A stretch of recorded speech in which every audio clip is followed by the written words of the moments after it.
अस्सलाम वालेकुम। अस्सलाम नमस्ते सत श्री अकाल। और देवों के देव महादेव एपिसोड है 192 पार्ट 4 है। और स्ट्रेट चलते हैं वीडियो की तरफ। इनका नाम है Rana Mohammad Ali, Mohammad Sameer Khokhar, Malik Sachar Iqbal. So guys let's start.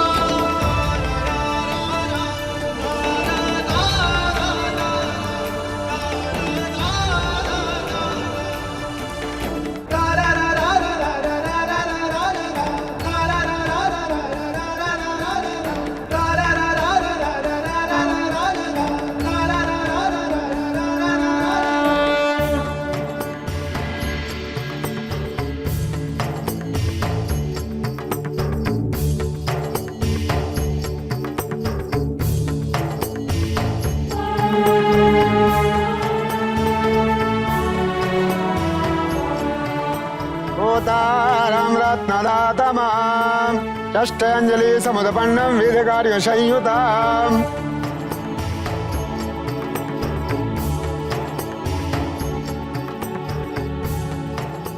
हमने यह अन्न अग्नि में छोड़ दिया है कि आपका ऐश्वर्य दाता हो तथा हमें आपसे युक्त कर दे। अग्नि हमें ये वर दे।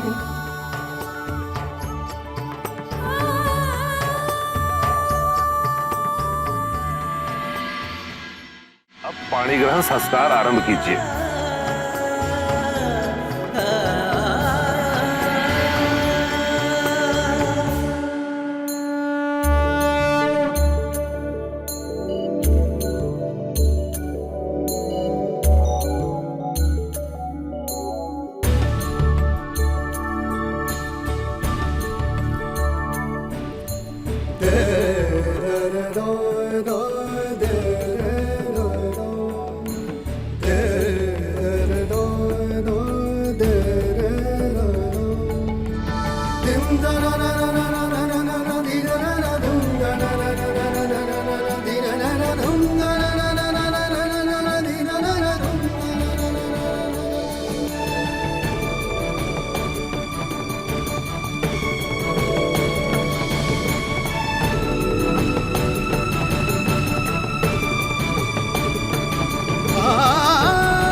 मैं सौभाग्यवत के लिए तुम्हारा पानी ग्रहण करता हूँ।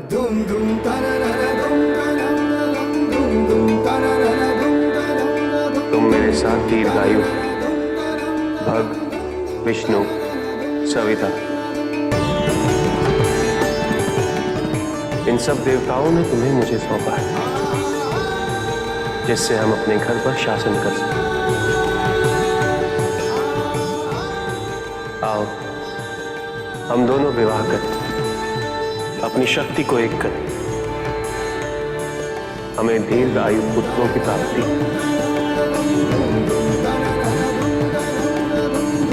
100 शरद ऋतुओं पर्यंत हमारा मन प्रेम पूर्ण रहे।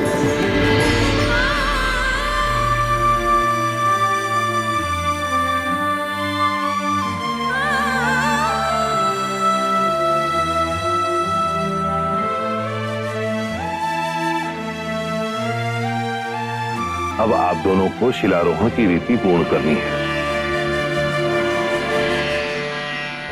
ये पत्थर शत्रुओं के दमन की शक्ति तथा दृढ़ता का प्रतीक है। इसे अश्मारोहण या शिलारोहण भी कहते हैं।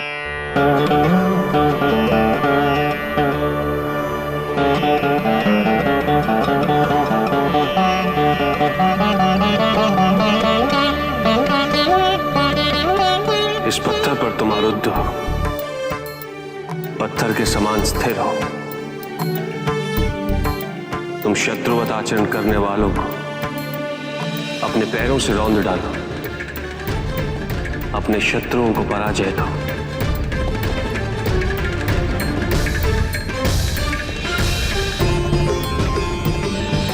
इसके पश्चात वर वधू अग्नि की प्रदक्षिणा करेंगे।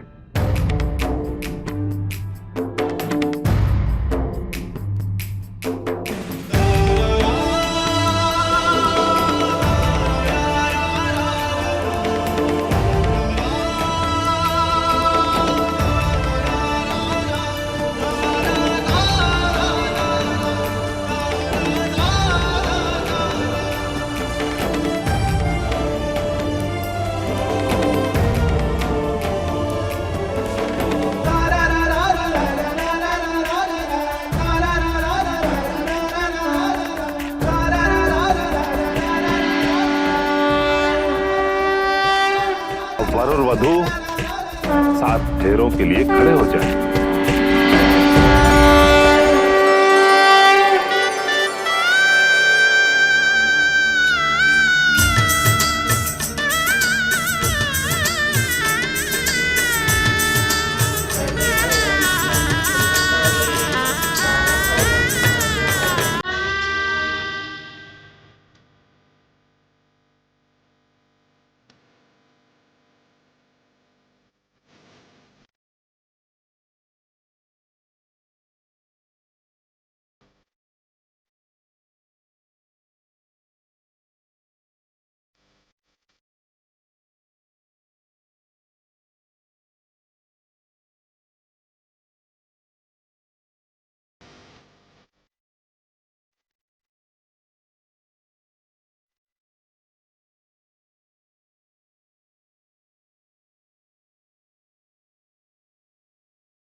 अब वर आगे चलेंगे।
अब सप्तपदी होगी।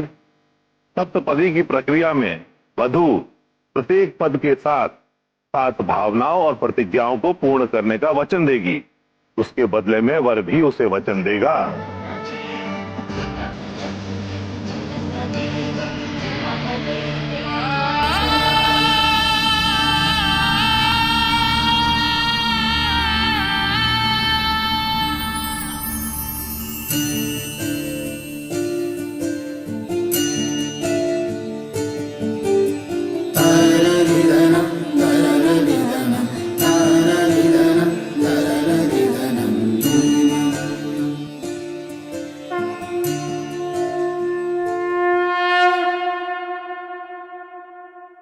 जी, वो शुभ घड़ी आ गई है जी, जिस शुभ घड़ी का सबको इंतजार था। सारे देवता भी यहाँ पे मौजूद हैं और शिव जी की अर्धांगिनी पार्वती जी जो हैं, आज दोनों का मिलन हो चुका है और आज वो शक्ति जो हैं वो एक हो चुकी हैं।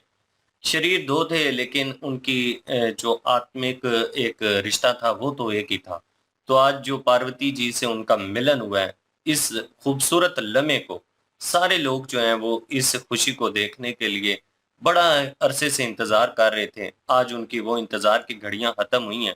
उसमें देवता भी शामिल हैं, उसमें ऋषि मुनि भी शामिल हैं, क्योंकि संसार जो है ना उसके जो कार्य करने वाले हैं, उसकी जो भलाई करने वाली है, वो अब जाके शुरू होगी। पहले जो थे शिव जी का हमेशा से यही इंतज़ार किया गया है कि जब तक पार्वती जी के साथ उनकी शादी नहीं होती, संसार का जो एक संतुलन है, वो उस तरह से नहीं चल सकता जैसे चलना चाहिए।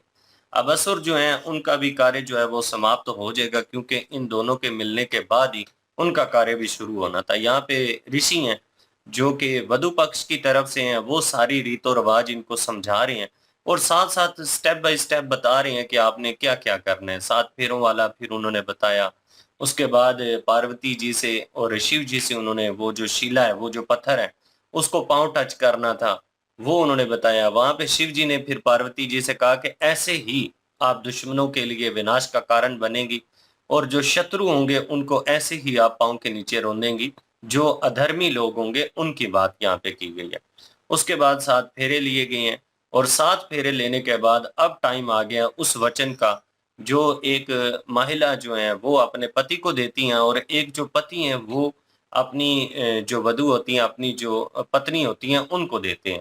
अब शिव जी क्या वचन लेते हैं पार्वती जी से, वो यही वचन होगा कि जीवन में जितनी भी चीज़ें होंगी वो उनकी मर्ज़ी से होंगी, क्योंकि जो पत्नी होती है ना, वो पति के आज्ञा के बिना कुछ भी नहीं करती। पहले जो चीज़ें हुई हैं उन सारी चीज़ों का ख़्याल रखना यहाँ पे बड़ा ज़रूरी है, ये तो पार्वती जी समझती हैं। अब पार्वती जी को वो जो अपना पिछला रूप है, वो भी सारी तरह से याद है, जो-जो गलतियाँ पिछले जन्म में हुई हैं, उन सब के ऊपर उनकी तवज्जो है।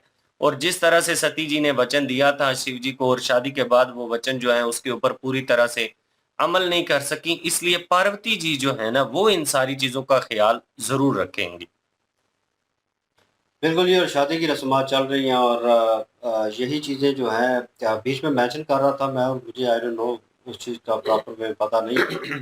वो भी कमेंट सेक्शन में बता दीजिएगा कि वर-वधू जो हैं वो एक ही बार में 7 फेरे लेते हैं या अलग-अलग दोनों ने 7 फेरे लेने होते हैं? क्योंकि मुझे जहाँ तक नज़र आया पहले जो दुल्हन है वो उन्होंने जो पार्वती है उन्होंने फेरे लिए हैं, उन्होंने पता नहीं 3 लिए होंगे या 4 लिए होंगे। तो उसके बाद फिर शिव जी को जो है फ्रंट पे वो चली हैं और उन्होंने फिर फेरे लिए और पार्वती जी जो हैं वो पीछे चली हैं। क्योंकि शादी की रस्मात है, कुछ चीज़ें तो देखी सुनी हैं, बीच में आती हैं और कुछ पता है, लेकिन ये है कि ये चीज़ पता नहीं थी। और भ्राता के थ्रू, भाई के थ्रू, जैसे विष्णु जी उनके भाई बने हुए हैं, वो भोले भाई जो हैं, और वो चावल की रस्म जो है वो किस्म की गई है। और वो मेरे ख्याल में हमें क्या कहते हैं उसको, पोलोनिया। अब उर्दू का वर्ड जो है उसके लिए मुझे नहीं पता कि क्या होगा, पर वो सलीस उर्दू होगी, कोई उसका वर्ड होगा। दोबारा वो चावल के बने होते हैं, वो रस्म जो है वो भी निभाई गई है। पत्थर की रस्म थी जिसके ऊपर वचन भी एक किस्म का लेना था और वो शिव जी की तरफ से उनको सौंपा गया पार्वती जी को, और उनकी असल ताकत उनको बताया गया। और कह लें कि रस्म बड़े अच्छे तरीके से हो रही है, सब लोग जो हैं उस चीज़ को फॉलो कर रहे हैं। और पेरेंट्स जो हैं उनके मीनावती और हिम नरेश जो हैं वो ज़्यादा खुश हैं इस चीज़ को देखकर, और खुशी तो है नो डाउट। और आगे अभी रस्म जो है वो होने वाली है एक दूसरे को वचन देने वाली, और वो क्या वचन होंगे और वो शिव जी और पार्वती जी जो हैं वो डिस्क्राइब करेंगे, एक दूसरे के सामने रिवील करेंगे। बिल्कुल जी। और बाकी सारी जो रस्में हैं वो सारी हो रही हैं मंडप में, जो है वो जितनी रस्में होती हैं वो शुरू हैं। और पहले पानी ग्रहण भी किया गया है और उसके बाद जो है वो फेरे लिए गए हैं और अभी जो है एक दूसरे को वचन देंगे। तो अभी आगे देखते हैं जी आगे कि कौन कौन से वचन देते हैं, अगले पार्ट में चलते हैं जी। बिल्कुल जी, और लाइक शेयर सब्सक्राइब कर दीजिएगा। इंशाल्लाह मिलते हैं नेक्स्ट वीडियो में। अपना ख्याल रखिएगा, दुआ में याद रखिएगा। तब तक के लिए अल्लाह हाफिज़, पेश।